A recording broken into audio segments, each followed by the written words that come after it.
एक गांव में एक बुढ़िया के 7 पुत्र थे। सातों बहुत ही देखने में कुशल और स्वस्थ थे। सातों बहुत ही अच्छे कार्य भी करते थे और बुढ़िया को सुखी से रखते भी थे। बुढ़िया बड़ी ही धार्मिक स्वभाव की थी। पूजा पाठ में उसका बहुत ही मन लगता था। इसलिए बुढ़िया हर मंगलवार को व्रत रखती थी और हनुमान जी का बड़े ही स्वभाव और श्रद्धा से पूजा करती थी। ऐसे ही दिन बीतता गया। बुढ़िया सुख से रहने लगी और उसके 7 पुत्र अपने अपने कमाई की ओर जाने लगे। लेकिन समय बदलने में समय नहीं लगता। धीरे धीरे उन 7 पुत्रों के काम में कुछ बाधाएं आ गई, जिससे कि एक एक करके सबकी कामें रुक गई। वह सब अब घर में बैठने लगे। बुढ़िया यह सब बात देखकर बहुत ही चिंतित रहने लगी और सोचने लगी, अब हमारा घर कैसे चलेगा। मेरे तो एक एक करके 7 पुत्रों के काम रुक गए हैं। फिर क्या था, बुढ़िया ने भगवान का शरण ले लिया और दिन रात भगवान की पूजा में लीन हो गई। मंगलवार को हनुमान जी की मंदिर में जाकर वह हनुमान जी का बड़े ही श्रद्धा से पूजा करती थी। 7 भाई दिन भर घर में रह के चिड़चिड़ीपन उनमें आ गई। और क्या था, एक दूसरे से लड़ाई और एक दूसरे का चुगली करना उन सब ने शुरू कर दिया था। इस तरह से मानो जैसे बुढ़िया का घर बिखर रहा हो। बुढ़िया यह सब देखकर बहुत ही दुखी रहती थी और सोचती थी कि मैं ऐसा क्या करूं जिससे कि मेरे 7 पुत्र फिर से एक दूसरे का साथ बना ले। इस तरह से बुढ़िया हमेशा चिंतित में रहती थी। एक दिन वह हनुमान जी की मंदिर गई और वहाँ पे देखा कि हनुमान जी का कथा हो रहा है। वह बुढ़िया बैठकर कथा सुनने लगी। कथा सुनते सुनते उसके चमत्कारी प्रभाव से बुढ़िया का मन बहुत ही तृप्त हुआ और खुश हुआ। वह भी घर आई और एक कथा का किताब ला करके अपने घर में रोज मंगलवार को कथा करने लगी।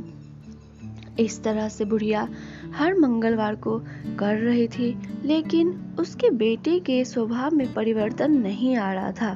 फिर बुढ़िया सोची कि ऐसे करने से कुछ नहीं होगा, मुझे ही कुछ करना पड़ेगा। फिर 7 बेटे जब सो के उठते थे तो देखते थे कि उनकी माँ घर पे नहीं है। जब वह इधर उधर खोजने के लिए जाते थे तब भी नहीं मिलती थी। और जब संध्या को वह घर आती थी तो उसके 7 पुत्र पूछते थे, माँ तुम कहाँ गई थी। लेकिन माँ कोई भी जवाब ना देते हुए अपने बिस्तर पे जाकर लेट जाती थी। इस तरह से समय बीतता गया। एक दिन 7 पुत्र ने माँ का पीछा किया। जब देखा तो माँ घरों घरों में काम करती थी कुछ पैसा कमाने के लिए और वहाँ पे से पैसा लाके अपना घर चलाती थी। 7 पुत्रों को बहुत ही दुखी हुआ। वह घर आया और माँ से बिना कुछ कहे सो गया और सब लोग खाना खा के सो गए। फिर क्या था, दूसरे ही दिन 7 पुत्र शहर की ओर गए और कुछ काम खोजने की कोशिश किए। एक दिन जब बुढ़िया काम करने के लिए गई तो उनके पुत्रों ने कहा, माँ रुक जाओ, तुमको अब काम करने की जरूरी नहीं है। हम सब काम खोजने के लिए जाएंगे और हमें कुछ काम जरूर मिलेगा। मैं वो काम करके आपके लिए पैसा लेके आऊँगा। लेकिन बुढ़िया किसी की न सुनी और घर से निकल गई। यह सब देखकर उनके पुत्रों को बहुत ही दुखी हुआ और वह 7 भाई शहर की ओर निकल के काम खोजने के लिए चले गए। इस तरह से 1 दिन, 10 दिन, 20 दिन निकल गया, लेकिन उनके पुत्रों के काम नहीं लग रहे थे। बुढ़िया यह सब अपने देख रही थी कि अपनी बेटी का लगन देख रही थी कि कैसे मेरे बेटे काम खोज रहे हैं पर उन्हें नहीं मिल रहा है। फिर वह हनुमान जी का व्रत बड़ा ही श्रद्धा और बहुत ही दिल से करने लगी।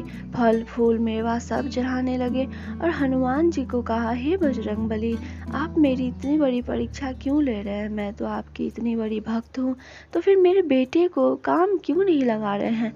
क्या आप चाह रहे हैं कि मैं इतनी बूढ़ी हो चुकी हूँ और यह सब कार्य करूँ। यह सब सुन के हनुमान जी को बहुत ही दुखी हुआ और सब रोज की तरह खाना खा के सो गए। तब बुढ़िया के स्वप्न में हनुमान जी स्वयं आए और कहा कि हे माता, मैं तुम्हारी परीक्षा नहीं ले रहा हूँ, मैं तो तुम्हारे पुत्रों की परीक्षा ले रहा हूँ, जो कि इतनी घनिष्ठ और पवित्र प्रेम को इस तरह से ठुकरा रहे हैं और आपस में झगड़ा कर रहे हैं। जब तक वह लोग आपस में सुलह ना कर ले, उन्हें ना तो कोई कार्य मिलेगी और ना ही तुम अपना कार्य छोड़ना। यह कहकर हनुमान जी चले गए। बुढ़िया की आंख खुली और उसे सारी बात समझ में आ चुकी थी। फिर क्या था, बुढ़िया रोज की तरह काम पे जाने लगी और उसके पुत्र भी काम खोजने के लिए जाने लगे। एक दिन जब उसके सातों पुत्र शहर की ओर गए तो उन्हें एक व्यापारी मिला। व्यापारी बड़ा ही धनवान था और उसके गोदाम सब में बहुत से मजदूर कार्य करते थे। फिर क्या था, जब सातों पुत्र ने व्यापारी से कहा कि हे सरकार, क्या हमें भी यहाँ पे कुछ काम मिल सकता है, तो व्यापारी ने जब देखा कि सातों बहुत ही हट्टे कट्टे हैं, इन सबको यहाँ कार्य में रखूंगा तो मुझे बहुत ही फायदा होगा। वह उसने कहा, हाँ, तुम सातों कल से काम करने पे आ सकते हो। सातों बड़ा ही खुश हुआ और घर की ओर आया। जब बुढ़िया घर पे नहीं थी, वह लोग इंतजार किया कि उसकी माँ कब आएगी, जिससे कि यह खुशखबरी उसको दे सकूंगा। लेकिन जब संध्या को उसकी बुढ़िया आई तो उसका स्वास्थ्य कुछ ठीक नहीं था।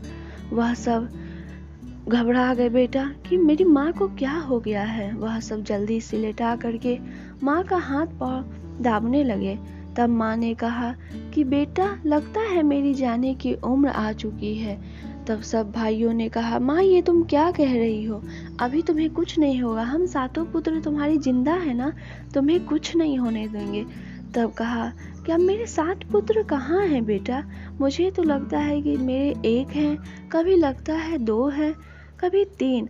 सब बेटों ने एक दूसरे का मुंह देखा और कहा, माँ तुम ऐसा क्यों कह रही हो। तो माँ ने कहा, इसलिए मैं कह रही हूँ कि तुम सातों एक दूसरे से ना बात करते हो, ना एक दूसरे के साथ रहते हो। तब सातों को समझ में आ गया कि माँ से क्या कहना चाहती है। तब सातों भाई ने एक दूसरे के गले लगे और कहा, माँ ये दोबारा कभी नहीं होगा और हम सबको काम भी लग गया है। इस तरह से बुढ़िया जाके हनुमान जी के चरण में अपना सर झुका के उन्हें नमन किया और सब लोग खुशी सुखी से रहने लगे। दोस्तों, आज का कथा यही था। अगर आपको पसंद आता है तो प्लीज़ मेरी कथा को लाइक कीजिएगा और मेरे चैनल पर न्यू है तो मुझे सब्सक्राइब कीजिए, मुझे सपोर्ट कीजिए। आप सबका सपोर्ट मुझे मिलेगा तो मुझे बहुत अच्छा लगेगा। मैं इसी तरह की और भी न्यू वीडियो आप सभी के लिए लेके आऊँगी। तब तक के लिए आपका दिल से बहुत बहुत धन्यवाद।